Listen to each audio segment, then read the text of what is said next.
স্প্রেয়ারের একটা ম্যাথ দেওয়া আছে যে two nozzle sprayer has discharge rate of 1.5 litre per minute per nozzle, each nozzle speed at spaced at 1 meter apart in a boom.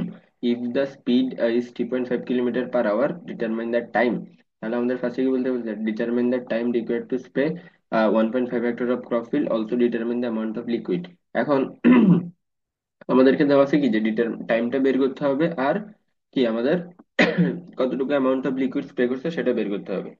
এখন আমাদের কাছে যদি আমরা টাইম বের করতে চাই, ফার্স্টে আমাদের যে জিনিসটা দেখতে হবে যে আমাদের কি কি জিনিসগুলো দেওয়া আছে। তাহলে আমাদের ডিসচার্জ রেট দেওয়া আছে, হ্যাঁ, নজল স্পেস।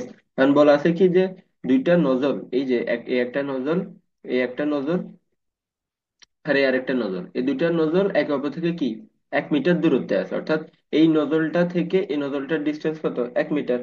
এখন এই দুইটা নজল আসলে কতটুকু স্প্রে কাভার করতে পারতেছে সেটা কিন্তু দেওয়া নাই, তো আমরা এখন সেটা বের করবো ফার্স্টে। তাহলে আমরা ফার্স্টে বের করবো কি উইথ অফ স্প্রে কাভার।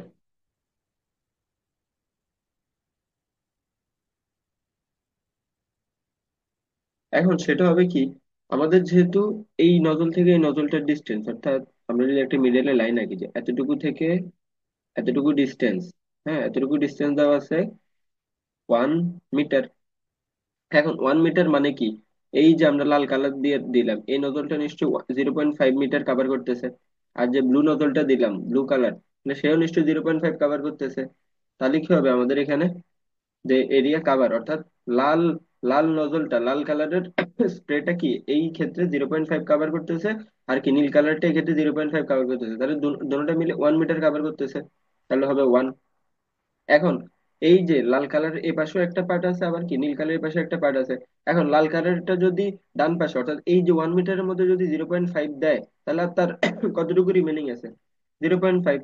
তাহলে এই যে রেড এরিয়াটা, রেড এরিয়ার কি 0.5 বাকি আছে, তাহলে কি আমরা এখানে লিখবো 0.5 প্লাস। এখন ব্লুটাও তো এই যে 1 মিটার, এই নজল থেকে এই নজলের ডিস্টেন্স যে 1 মিটার, এখানে ব্লুটাও তো 0.5 কন্ট্রিবিউট করছে। তো সে যদি তার অর্ধেক এদিকে দিয়ে দেয়, তাহলে নিশ্চয়ই বাকি অর্ধেক এদিকে বাকি আছে।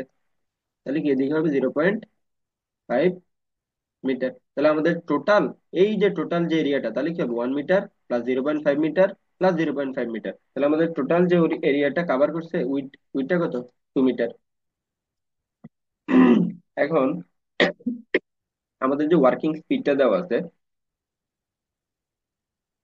ওয়ার্কিং স্পিড, আমাদের এখানে ওয়ার্কিং স্পিডটা দেওয়া আছে কত, 3.5 kilometre per hour, 3.5 kilometre per hour.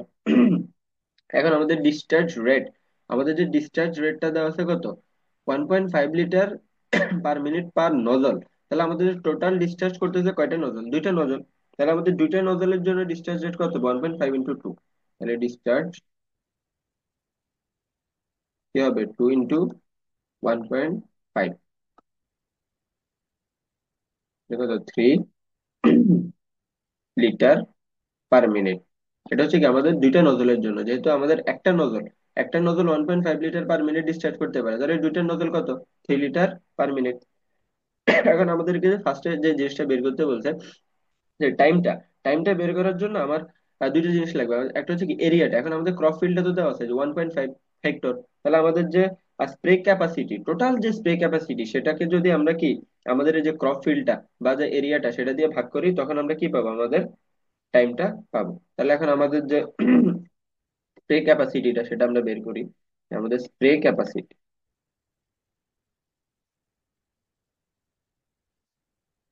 এখন আমার স্প্রে ক্যাপাসিটিটা হবে কি, আমার স্প্রে ক্যাপাসিটি হচ্ছে আমার এই যে আমার দুইটা নজল কতটুকু এরিয়া কাভার করতেছে, দুইটা নজল এরিয়া কাভার করতেছে 2 মিটার, দুইটা নজল এরিয়া কাভার করতেছে 2 মিটার, কত স্পিডে, 3.5 কিলোমিটার পার আওয়ার স্পিডে। এখন এটা হচ্ছে আমার কি স্প্রে ক্যাপাসিটি, অর্থাৎ কতটুকু স্পিডে কতটুকু এরিয়া কাভার করতে পারতেছে। এখন স্প্রে ক্যাপাসিটির সূত্র হচ্ছে W ইন্টু S।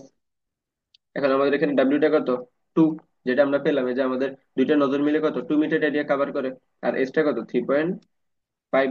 এখন 3.5 জিনিসটা কি, এখন আমাদের সবগুলা ভ্যালু কি আমাদের হেক্টরে, যেহেতু আমরা টাইমটা বের করবো, এখন আমার যে এরিয়াটা দেওয়া আছে সেটা হেক্টরে দেওয়া আছে, তাহলে কিন্তু আমার এখানে যে স্পিডটা সেটা কিলোমিটার পার আওয়ারে দেওয়া আছে, তাহলে এটাকে কি আমার আলটিমেটলি হেক্টরে কনভার্ট করতে হবে। এখন আমরা আহ, যখন প্লাউড ম্যাথ করছিলাম তখন দেখলাম যে ডাব্লিউ ইন্টু এস, এবং এই ডাব্লিউ আর এস এর এককগুলো যদি কিলোমিটার পার আওয়ার, অর্থাৎ স্পিড যদি কিলোমিটার পার আওয়ার, আর যদি আমাদের উইডটা যদি মিটারে থাকে, তাহলে ডাব্লিউ ইন্টু এস কে যদি আমি 10 দ্বারা ভাগ করি, তখন সেটা কি অটোমেটিক্যালি হেক্টরে কনভার্ট হয়ে যাবে। তখন সেটা আসে কত, 0.7 হেক্টর পার আওয়ার। আর আমরা যদি অন্যভাবে কনভার্সনটা করতে চাই তাহলে হবে কত, 2 × 3.5। তাহলে 3.5 কি কিসে আছে, কিলোমিটারে আছে। কিলোমিটারকে যদি আমরা কি মিটারে কনভার্ট করি তাহলে কত, 1000 দ্বারা গুণ করতে হবে। তাহলে আমাদের ভ্যালুটা তখন আসবে কত, 7000 metre square per hectare, sorry per hour.